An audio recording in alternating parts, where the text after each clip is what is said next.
Hello and welcome, this is सपना बैद। और आज जो सेक्शन हम करने जा रहे हैं वो है set theory and Venn diagram. So let us start.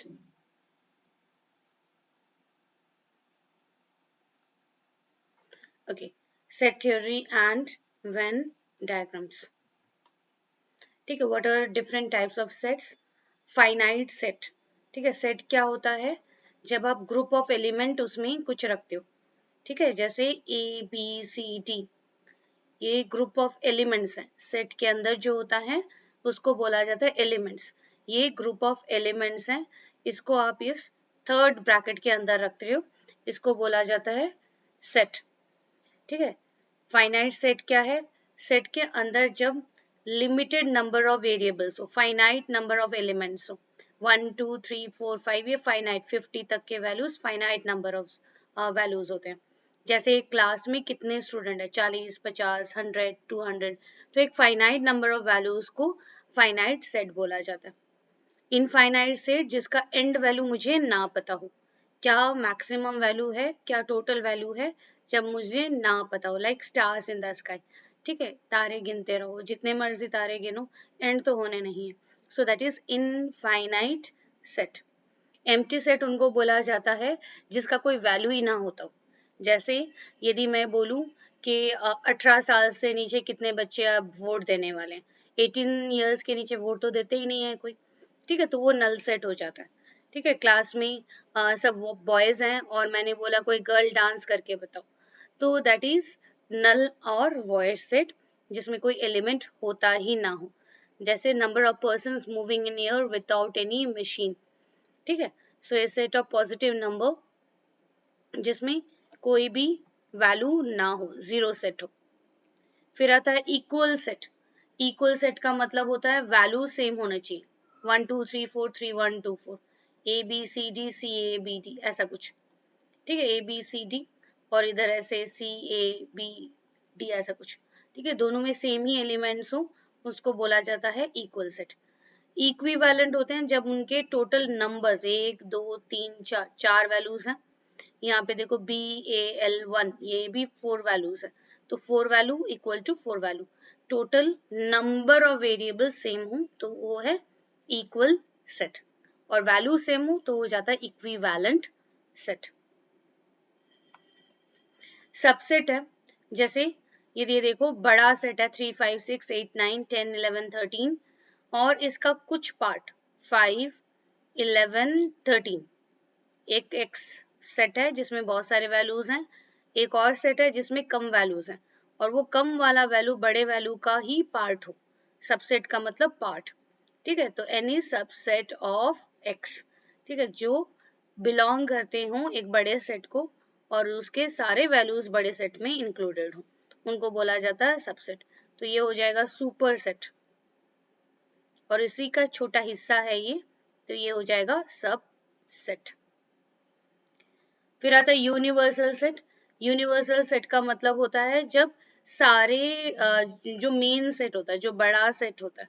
ठीक है, जैसे यदि मैं बोलूं pack of cards, pack of card में सारे ही कार्ड्स आ गए, अब मैं बोलूं इसमें से सिर्फ स्पेड बताओ, तो spade is subset of the universal set. ठीक है, सबसे बड़ा सेट जिसके सारे सबसेट निकलते हैं उनको बोला जाता है that is universal set. Cardinal number of set. Cardinal number of set का मतलब होता है नंबर ऑफ वेरिएबल्स, उसमें कितने नंबर ऑफ वेरिएबल्स हैं। जैसे 1 2 3 तीन वेरिएबल्स हैं, तो कार्डिनल नंबर हो गया 3, इसका भी कार्डिनल नंबर हो गया 3, तो दोनों का वैल्यू इक्वल है। ठीक है, cardinal number of set, number of elements in the set. Venn diagram, diagrams हैं ऐसे सर्कल में डायग्राम करे जाते हैं, इनको वेन डायग्राम बोला जाता है। To present pictorial representation. ठीक है, सेट के ही ऑपरेशंस हैं, ये सेट के ही थ्योरी है, उसको दिखाने के लिए कौन इंक्लूडेड है कौन एक्सक्लूडेड है, कितने ग्रुप में है कितने ग्रुप से बाहर है, ये सब दिखाने के लिए वेन डायग्राम यूज होता है। यूनियन ऑफ सेट का मतलब होता है जब बिलोंग टू आइदर ए और बी और बोथ। सपोज ये है 1 2 3 4 एंड ये ऐसे 3 4 5 6। तो ए यूनियन बी का मतलब होता है ऐसे एलिमेंट्स जो ए को भी बिलोंग करते हो, बी को भी बिलोंग करते हो और दोनों को बिलोंग करते हो। तो ए को बिलोंग करते हैं, बी को बिलोंग करते हैं और दोनों को बिलोंग करते हैं। So A union B is A plus B, ठीक है, एंड ए इंटरसेक्शन बी, ठीक है। ये एलिमेंट भी होंगे, इंटरसेक्शन मतलब कॉमन एलिमेंट्स होते हैं intersection. So A union B दोनों को मिला के जो एलिमेंट होंगे उनको बोला जाएगा ए यूनियन बी। इंटरसेक्शन में कॉमन आता है, ठीक है, इंटरसेक्शन में कॉमन एलिमेंट आएंगे लाइक 1 2 3 4, बी में से 2 और 3 है, ठीक है, 2 और 3 है। तो ए इंटरसेक्शन बी का मतलब हो गया 2 और 3 कॉमन एलिमेंट्स।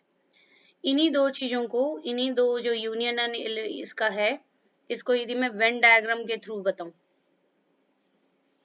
ये ए, ये बी, अब मुझे बताना है ए यूनियन बी, ठीक है, ए यूनियन बी, ठीक है, ये ए का पार्ट, ये बी का पार्ट और ये कॉमन पार्ट, ठीक है, ये common part.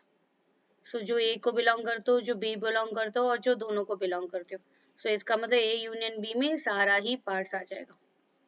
This is A union B. और ए इंटरसेक्शन जब बी करते हैं, this is A, this is B, intersection में क्या करेंगे, जो कॉमन एलिमेंट्स होंगे उनको लेंगे, कॉमन एलिमेंट्स ये वाला, this is A intersection B, A को भी बिलोंग करता हो और बी को भी बिलोंग करता हो कॉमन एलिमेंट।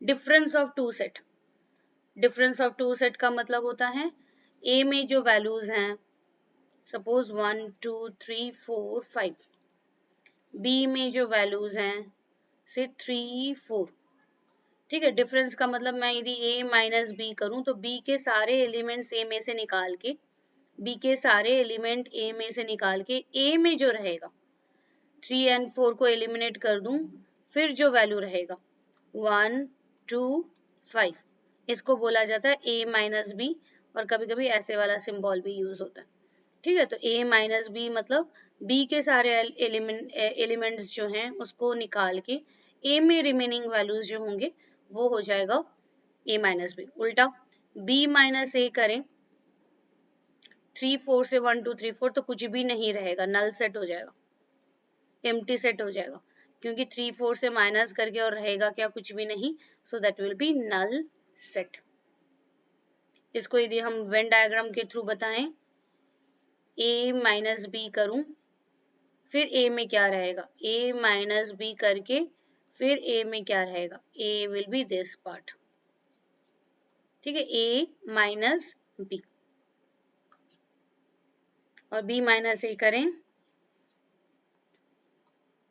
तो दिस पार्ट, ठीक है। So this is b minus a, this is a minus b।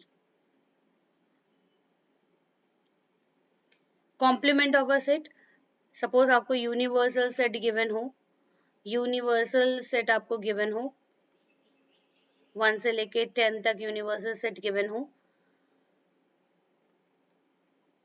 और b में से 2 4 6 गिवन हो। अब आपको बोले बी कॉम्प्लीमेंट, बी कॉम्प्लीमेंट का मतलब होता है जो बी का वैल्यू नहीं है लेकिन यूनिवर्सल सेट को बिलोंग करता है। बी कॉम्प्लीमेंट मतलब elements which do not belong to, ठीक है, which do not belong to B but belong to universal set. तो 2 4 6 छोड़ के 1 3 5 7 अप टू 10, ठीक है, ये सारे वैल्यूज हो जाएंगे बी कॉम्प्लीमेंट। यूनिवर्सल सेट में से जो बी वाला वैल्यू है वो माइनस करके जो भी यूनिवर्सल सेट में रहता है उसको बोला जाएगा बी कॉम्प्लीमेंट। यदि मैं इसमें वेन डायग्राम में बी कॉम्प्लीमेंट बताऊं तो बी कॉम्प्लीमेंट का मतलब होता है ये वाला पार्ट, सारा बी वाला वैल्यू को मैंने माइनस कर दिया, दिस इज बी कॉम्प्लीमेंट। और उल्टा करें, ए कॉम्प्लीमेंट करूं, ए कॉम्प्लीमेंट करूं तो रह जाएगा ये वाला part, this is A complement, this is B complement.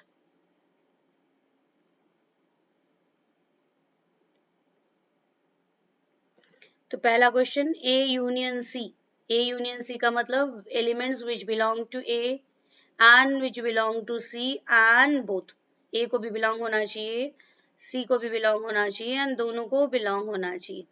तो देखो 1 2 3 4 5, सी में है 3, तो इसका मतलब हो गया 1 2 3 4 5, ए को भी बिलोंग होना चाहिए एंड सी के, सी में एक ही एलिमेंट था 3, that is A union C, A union B union C, ठीक है, ए में भी होना चाहिए, बी में भी होना चाहिए, सी में भी होना चाहिए। तो ये हो जाएगा 6 तक, क्योंकि बी में 2 4 6 है, ए में 1 2 3 4 5 है और सी में 3 है, तो 2 4 6 भी आएगा, 3 भी आएगा, 1 2 3 4 भी आएगा, एलिमेंट रिपीट नहीं होंगे, ठीक है, 4 5 6 सारे वैल्यूज आ जाएंगे। So A union B union C, B intersection C, B का वैल्यू क्या था, बी का वैल्यू था 2 3 4,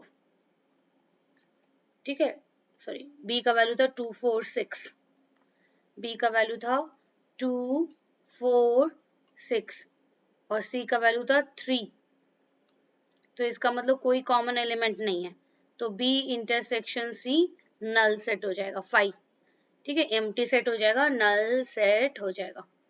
सी इंटरसेक्शन डी, सी का वैल्यू है 3, इंटरसेक्शन डी, डी का वैल्यू देख लेते हैं क्या वैल्यू है,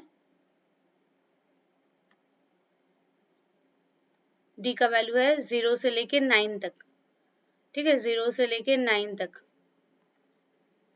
0 1 2 ऐसे करते करते 9 तक, तो कॉमन एलिमेंट क्या हुआ 3, so it will be 3, C intersection D 3।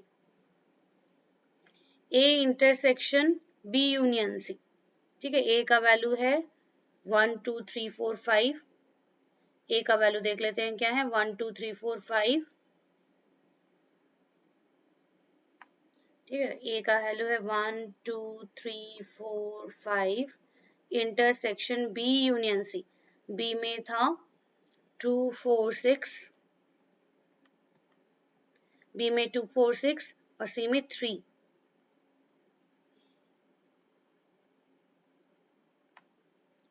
ठीक है, बी यूनियन सी में 2 3 4 6, 3 सी में था और 2 4 6 बी में था, तो यूनियन करेंगे सारे वैल्यू आएंगे, फिर इन लोगों का इंटरसेक्शन 1 2 3 4 5 इंटरसेक्शन 2 3 4 6, तो कॉमन एलिमेंट क्या हुआ 2 3 4, ठीक है, A intersection B union C 2 3 4।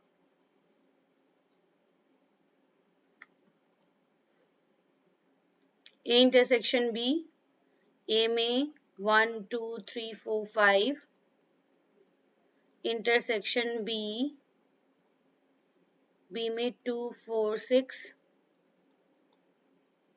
ठीक है, इंटरसेक्शन इनका यूनियन इंटरसेक्शन, फिर इंटरसेक्शन 3, ठीक है, एक बार और वैल्यू को कैलकुलेट कर लेते हैं, ए की वैल्यू 1 2 3 4 5 ही थी शायद, यस 1 2 3 4 5, बी का वैल्यू 2 4 6, सी का वैल्यू 3,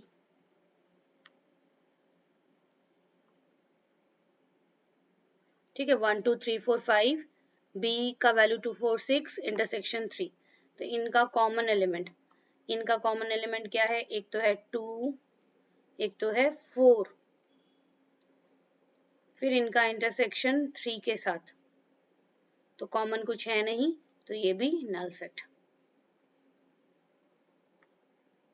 ठीक है, होपफुली आप लोगों को समझ में आ रहा है, इजी सम्स हैं, सेट्स गिवन होंगे, आपको यूनियन इंटरसेक्शन कॉम्प्लीमेंट ऐसा बताना है।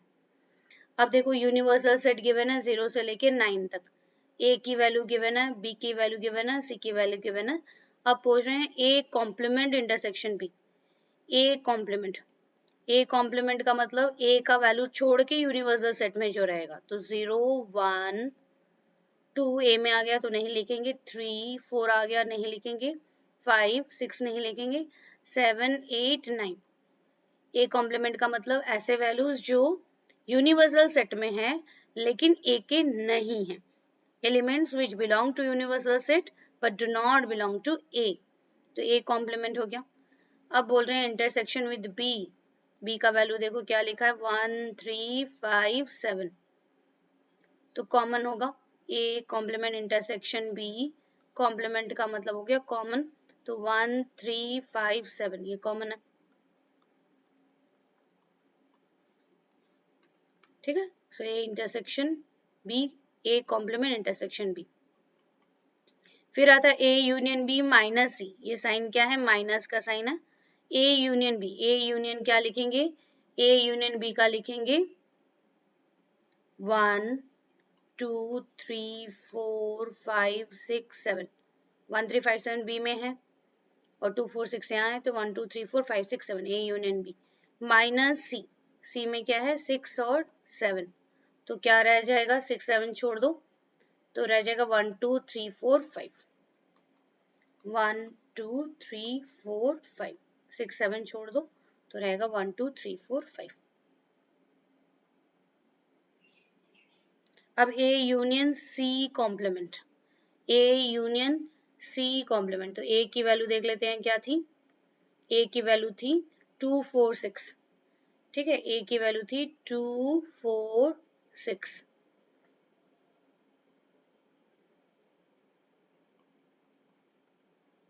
यूनियन सी, सी का वैल्यू था, सी का वैल्यू था 6 और 7, सी का वैल्यू था 6 और 7, तो दोनों का यूनियन तो हो जाएगा 2 4 6 7। अब इसका कॉम्प्लीमेंट मतलब ये वैल्यू छोड़ के बाकी जो यूनिवर्सल सेट में है 0 है 1 है, 2 हट गया 2 नहीं रहेगा, 3 5 8 9, ठीक है, ये यूनियन सी कॉम्प्लीमेंट। पहले यूनियन निकाल लो फिर यूनिवर्सल सेट में जो रहेगा बाकी वाला वैल्यूज ए यूनियन सी को छोड़ के,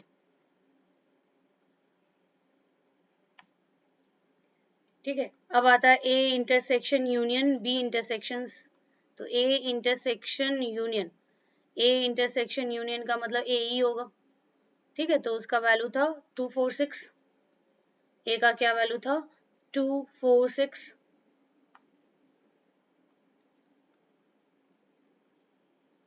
ठीक है, तो ए इंटरसेक्शन यूनियन 2 4 6 ही रहेगा। B intersection C, B intersection C, तो बी में क्या वैल्यू था, सी में 6 7 था और बी में 1 3 5 7, बी और सी 1 3 5 7 6 7,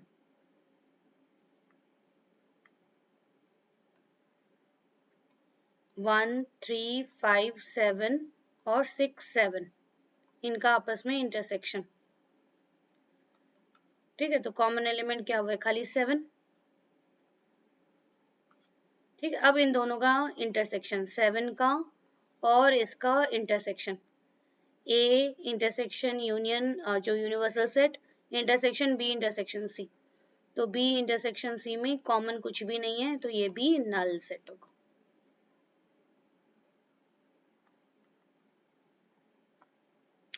यूनियन यूनिवर्सल सेट बता दिया गया है, ठीक है, यूनिवर्सल सेट बता दिया गया है और ए की वैल्यू 1 2 3 4 5 है, ए की वैल्यू 1 2 3 4 5 6 एंड बी का वैल्यू 5 6 7, ठीक है, तो ये दोनों सबसेट है। अब write down the elements of A minus B, ठीक है, बी के वैल्यूज को माइनस करना, तो इसका मतलब रह जाएगा 1 2 3 4, क्योंकि 5 6 तो माइनस हो जाएगा, a माइनस बी का वैल्यू होगा 1 2 3 4 and a intersection b complement, a intersection b complement 1 2 3 4 5 6 a का वैल्यू है, इंटरसेक्शन b कॉम्प्लीमेंट मतलब b को छोड़ के जो वैल्यू आपके यूनिवर्सल सेट में है 5 6 7 को छोड़ के, तो क्या रहेगा 1 2 3 4 8 9 10, ठीक है, इन दोनों का आपस में इंटरसेक्शन, तो 1 2 3 4 1 2 3 4, सो ये होगा कॉमन एलिमेंट 1 2 3 4।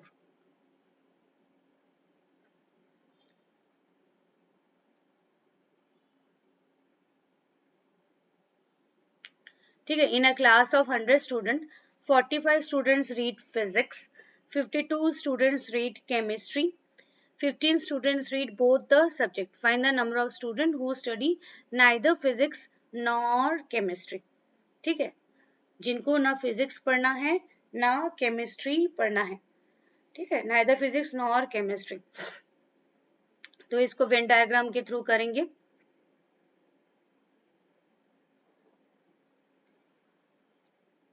ठीक है, फिजिक्स और केमिस्ट्री, फिजिक्स और केमिस्ट्री। अब बोल रहे हैं 15 स्टूडेंट दोनों पढ़ते हैं, तो ये वाला कॉमन पार्ट जो फिजिक्स भी पढ़ते हैं केमिस्ट्री भी पढ़ते हैं। अब टोटल बोला है 45, 15 बच्चे फिजिक्स भी पढ़ते हैं केमिस्ट्री भी पढ़ते हैं, और टोटल फिजिक्स पढ़ने वाले 45 हैं, और 15 इधर ही हो गया, तो इसका मतलब इधर हो गया 30, 30 प्लस 15 45, टोटल 52 स्टूडेंट्स केमिस्ट्री पढ़ते हैं। ठीक है, और इधर ही हो गया आपका 15। ठीक है, 15 इधर हो गया, तो 52 करने के लिए क्या हो जाएगा 37, नहीं 52 माइनस 15, 5 6 7 8 9 10 11 12 2, हाँ 37। ठीक है, तो ये हो गया आपका physics, only physics, both physics chemistry and chemistry. ठीक है, तो अब क्या वैल्यू निकलेगा, अब उन्होंने पूछा है कि find the number of student who do not study neither physics nor chemistry, physics भी नहीं पढ़ते और जो केमिस्ट्री भी नहीं पढ़ते। ठीक है, फिजिक्स भी नहीं पढ़ते केमिस्ट्री भी नहीं पढ़ते।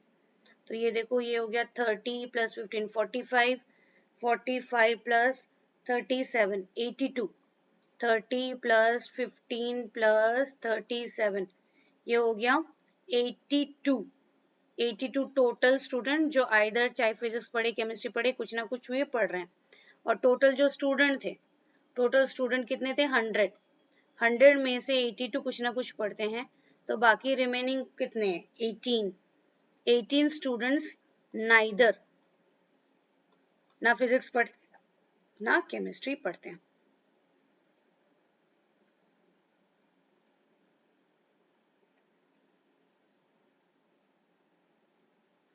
In a class of 52 students, 20 students play football, 16 play hockey. It is found that 10 students play both the game.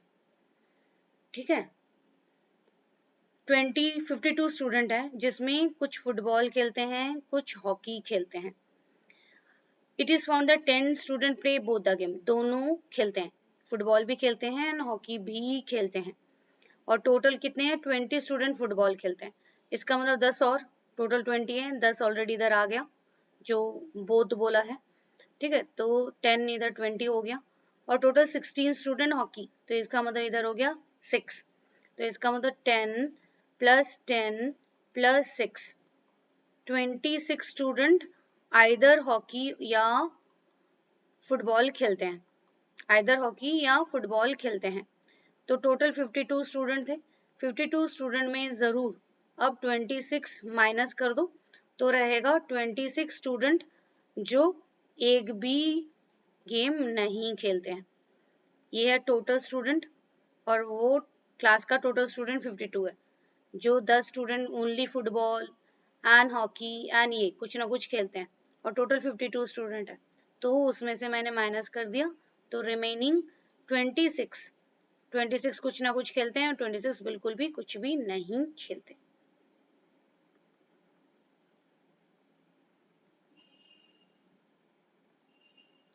In a class of 30 students, 50 have taken English. कुछ ने इंग्लिश लिया है, कुछ ने फ्रेंच लिया है। ठीक है, 50 स्टूडेंट, 30 स्टूडेंट है जिसमें 15 student have taken English, 10 student have English but not French. English लिया है लेकिन फ्रेंच नहीं, इंग्लिश लिया है लेकिन फ्रेंच नहीं, तो ये वाला हिस्सा होगा, इंग्लिश लिया है बट नॉट फ्रेंच, तो फ्रेंच नहीं लिया, तो ये कितने बच्चे हैं ये है 10 स्टूडेंट जिन्होंने इंग्लिश लिया है लेकिन फ्रेंच नहीं लिया, और टोटल 15 स्टूडेंट ने इंग्लिश लिया। इसका मतलब 5 और इधर होगा। ठीक है, 10 ने फ्रेंच नहीं लिया, ओनली इंग्लिश लिया, और टोटल 15 स्टूडेंट ने इंग्लिश लिया है, तो इसका मतलब 5 और स्टूडेंट है जो कॉमन फ्रेंच भी लिए हैं, और टोटल 13 स्टूडेंट है। तो 10 प्लस 15, तो और 15 स्टूडेंट होंगे जिन्होंने फ्रेंच लिया होगा, ठीक है, लेकिन इंग्लिश नहीं लिया होगा। तो ओनली फ्रेंच जिन्होंने टोटल फ्रेंच लिया है वो कितने हैं? 15 प्लस 5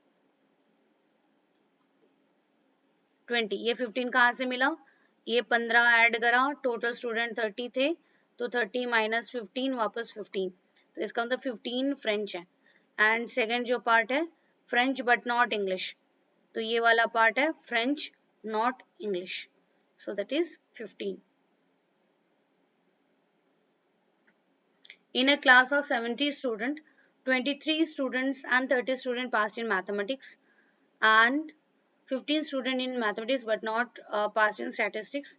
तो आपको जिन्होंने कुछ भी स्टूडेंट पास नहीं किया, मैथमेटिक्स एंड स्टैटिस्टिक्स, दो सब्जेक्ट हैं, मैथ्स और statistics. 23 and 30 students passed mathematics and in statistics, 15 passed in mathematics but not passed in statistics। 15 student हैं जो मैथ्स में क्लियर करें बट नॉट इन स्टैटिस्टिक्स। इसका मतलब 15 को मैं इधर लिखूंगी, क्योंकि उन्होंने बोला है ये 15 स्टूडेंट एक्सक्लूसिवली मैथ्स में क्लियर करें हैं, स्टैटिस्टिक्स में नहीं।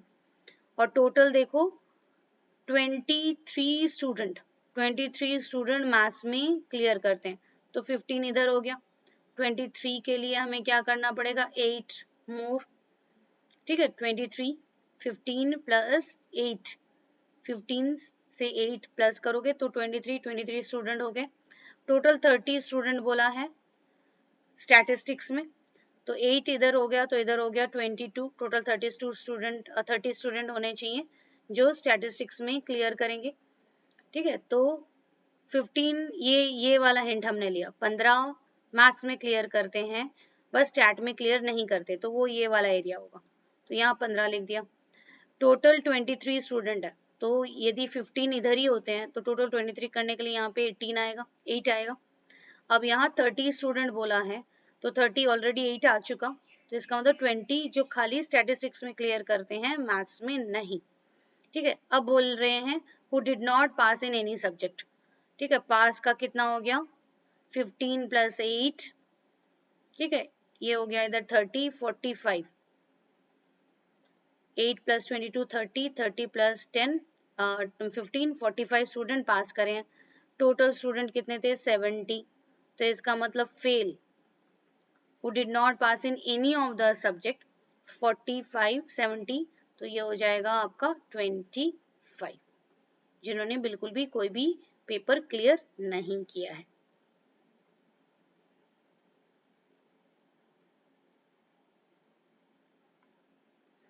ठीक, अब आते हैं, in a survey of 100 student it was found that 60 read economics, 70 read mathematics, 50 read statistics, 27 read mathematics and statistics।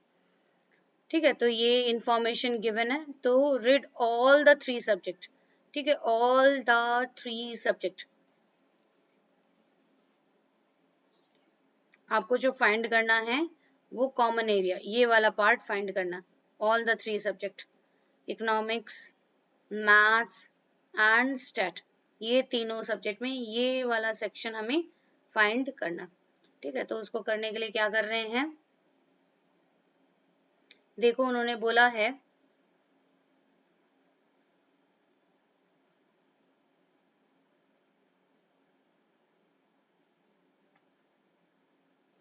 ठीक है,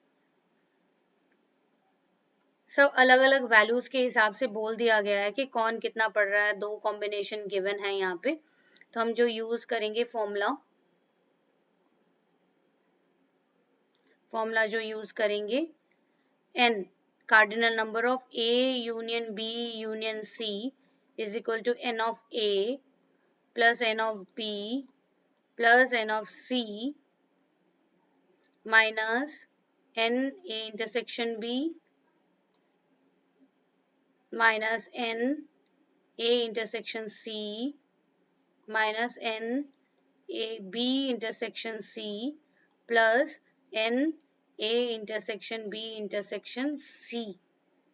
ठीक है, हमें जो फाइंड करना है वो ये वाली वैल्यू फाइंड करनी है। ठीक है, हमें जो फाइंड करना है वो ये वाली वैल्यू फाइंड करनी है।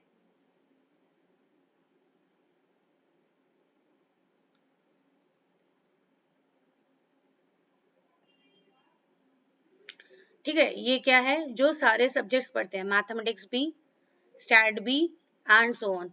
ठीक है, ए को ले रहे हैं हम economics, B maths and C stat. ठीक है, ए मैथ्स है, बी ए इकोनॉमिक्स है। ठीक है, A economics, B maths, C statistics. ठीक है, तो यहाँ बोल दिया गया है कि 4 कुछ भी नहीं पढ़ते, एक भी सब्जेक्ट नहीं पढ़ते, और टोटल 100 स्टूडेंट है। इसका मतलब 96 स्टूडेंट कुछ ना कुछ पढ़ते हैं। ठीक है, 4 कुछ भी नहीं पढ़ते, तो 96 स्टूडेंट हैं जो आइदर इकोनॉमिक्स और मैथ्स और स्टैटिस्टिक्स या 2 सब्जेक्ट या 3 सब्जेक्ट पढ़ते ही पढ़ते हैं। तो ये जो वैल्यू होगी ये होगी 96। ठीक है, बाकी सारे वैल्यूज आपके पास नोन है, ये सारे वैल्यूज हमारे पास नोन है, खाली ये अननोन है, ये अननोन है। ठीक है, तो इसको पुट कर लेंगे।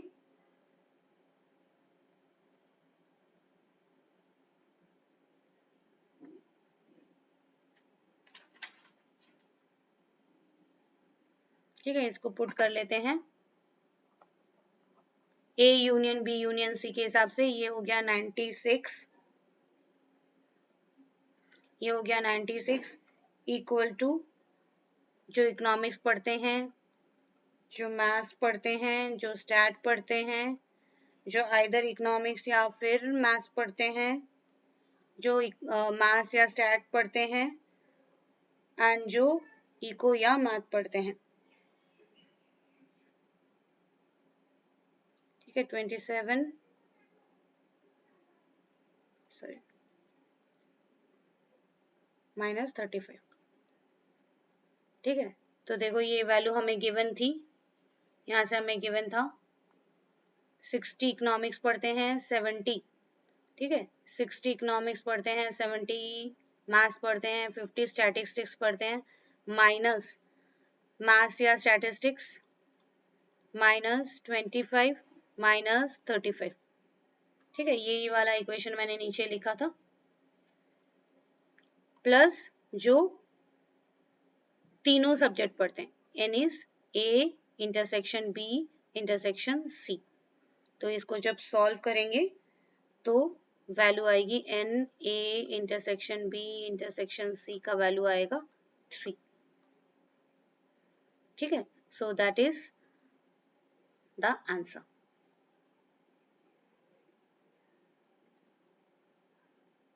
In a class of 45 students, 23 passed in the paper first. ठीक है, this is paper first, this is second paper. ठीक है, तो 45 स्टूडेंट है, 23 पेपर फर्स्ट में पास करते हैं, 15 pass in paper first but not pass in paper second. तो ये वैल्यू लिखेंगे 15 जो पेपर 2 में क्लियर नहीं करे हैं लेकिन पेपर 1 में क्लियर करे हैं, और टोटल 23 स्टूडेंट पेपर 1 में क्लियर करें हैं। तो 15 ये हो गया, 23 करने के लिए यहाँ लिखेंगे 8, 8 प्लस 5 13, 23 हो गया। ठीक है, 23 ये हो गया, और टोटल 45 स्टूडेंट है, तो 45 माइनस 23, तो ये हो गया 22। ठीक है, तो both the paper, find the number of student who passed in both the paper 8। Both paper में क्लियर करते हैं कौन, 8, and who passed paper second but not in paper 2, तो वो हो गया 22। ठीक है, बोथ द पेपर क्लियर करते हैं वो है 8, एंड जो सेकंड पेपर क्लियर करते हैं लेकिन फर्स्ट पेपर नहीं क्लियर करते हैं वो है 22। ठीक है, सो फर्स्ट पेपर में देखो यहाँ बोला गया था क्या, 23 स्टूडेंट, 15 स्टूडेंट सिर्फ क्लियर करते हैं फर्स्ट सेकंड नहीं, टोटल बोल दिया गया था 23। तो हमें पता चल गया कि इसमें 8 बैठेगा, 15 प्लस 8 23 होगा। टोटल 45 स्टूडेंट है, 23 फर्स्ट में हो ही गया, तो बाकी 22 ही बचता है। ठीक है, तो ये सेकंड पेपर में क्लियर करते हैं, फर्स्ट में नहीं। ठीक है, तो दैट इज 22 and 8।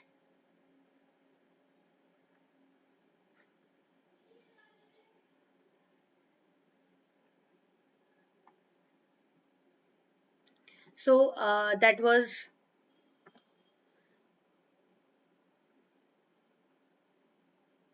ठीक है, तो ये था हमारा set theory and Venn diagram. बहुत ही इजी एक टॉपिक, स्कोरिंग टॉपिक। अच्छे से इसके जो एमसीक्यूज अवेलेबल हैं उनको करो, देखोगे अच्छा स्कोर आएगा। Thank you and all the best.